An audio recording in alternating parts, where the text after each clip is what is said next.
Suburbicon. The film opens with an introduction to the quaint little 1950s town of Suburbicon. Established in 1947, it has become a generally pleasant town with people from other parts of the country moving there for an idyllic lifestyle. Mailman Henry, Steve Monroe, goes around happily greeting the town's residents.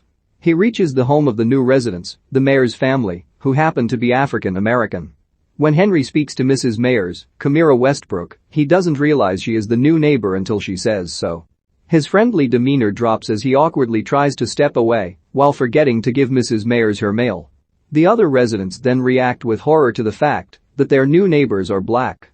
A town meeting is held full of angry white men demanding that the mayors be removed from the town. A petition is held between all the townsfolk to do something about getting the mayor's family to move out. Rose Lodge and her twin sister Margaret, Julianne Moore, are the mayor's next-door neighbors. Rose tells her son Nicky, Noah Jupe, to play with the mayor's son Andrew, Tony Espinosa. Reluctantly, Nicky goes over and invites Andrew to play catch with him. That night, Nicky's father Gardner, Matt Damon, goes into his room with another man, Louis, Alex Hassel. Gardner tells Nicky that Louis and another man, Ira Sloan, Glenn Fleshler, are about to rob them.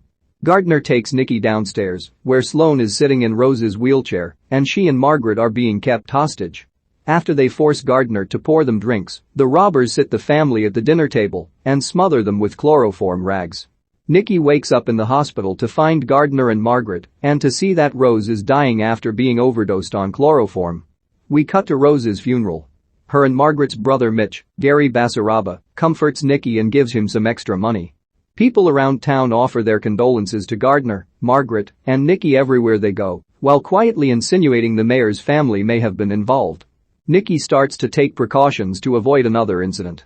He sets up bars against his door to prevent anyone from breaking in. He hears what sounds like Margaret yelling in fright. Nicky grabs a knife and goes to the basement, only to find that Gardner and Margaret are engaged in kinky sexual activity, with Margaret having cut her hair and dyed it blonde to resemble Rose. Gardner is contacted by Captain Hightower, Jack Conley, to come to the police station to view a lineup of suspects. Margaret arrives at the station and brings Nicky because she didn't want to leave him home alone. Nicky is left outside the room as Gardner and Margaret go in. Nicky sneaks in as Gardner is attempting to identify the men. Nicky clearly spots Louis and Sloan as the last two in the lineup. A guard mistakenly flips the light switch on, revealing the family behind the glass and making Gardner and Margaret see that Nicky made it inside.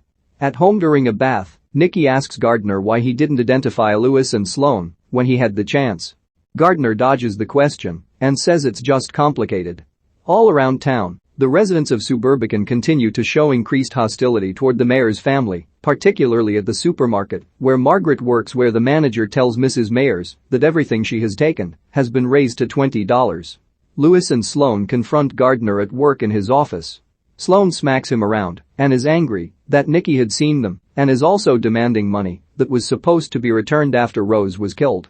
Hightower visits Gardner at work to inform him that an enforcer for the mob named Frank Rizzoli had been found dead.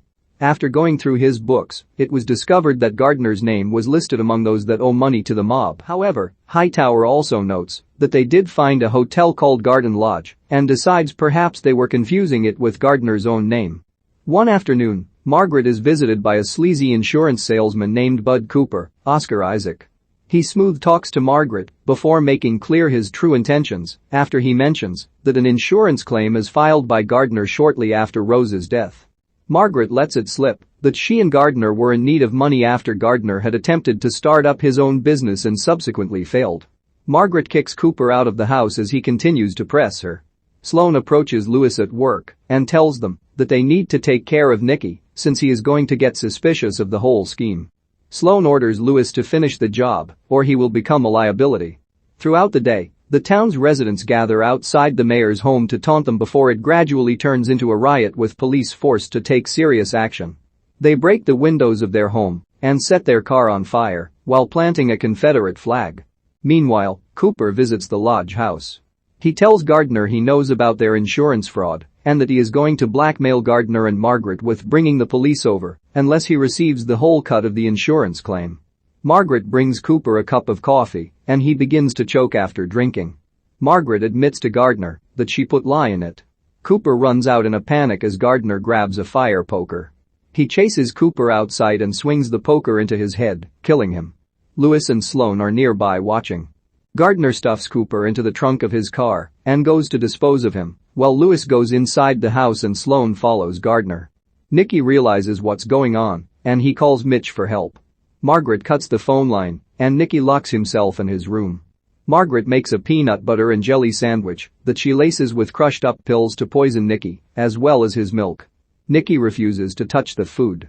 Lewis sneaks up on Margaret and strangles her to death before making his way up to Nicky's room. He finds Nicky under the bed but is pulled out by someone else. After a brief struggle, the other person shoots Lewis dead. It turns out to be Mitch. He gets Nicky out and brings him to hide in a closet. Mitch turns around to reveal a knife in his back from the fight with Lewis. He sits down by Nicky's bed and slowly dies. Gardner takes Cooper's body out of town and leaves him in a car. He rides a bike home and is followed by Sloan. While distracted and yelling at Gardner, Sloan is struck head-on by a fire truck. The leaked fuel catches fire and causes the car to explode, killing Sloan. Gardner rides home. Gardner finds Nicky in the closet with a gun. He also finds the bodies of Margaret, Mitch, and Lewis. Gardner sits at the kitchen table with Nicky as he starts to eat the sandwich and drink the milk. He calmly tells Nicky that he can join Gardner in going to Aruba with the money he will take out from the insurance claim, or Gardner will kill him. The following morning, the mayor's family cleans up the mess around their house. The unrepentant neighbors use them as scapegoats for the chaos that has occurred in town. Nicky is watching the news while Gardner lies dead at the table. Nicky goes outside and sees Andrew. He takes a ball and starts playing catch with him.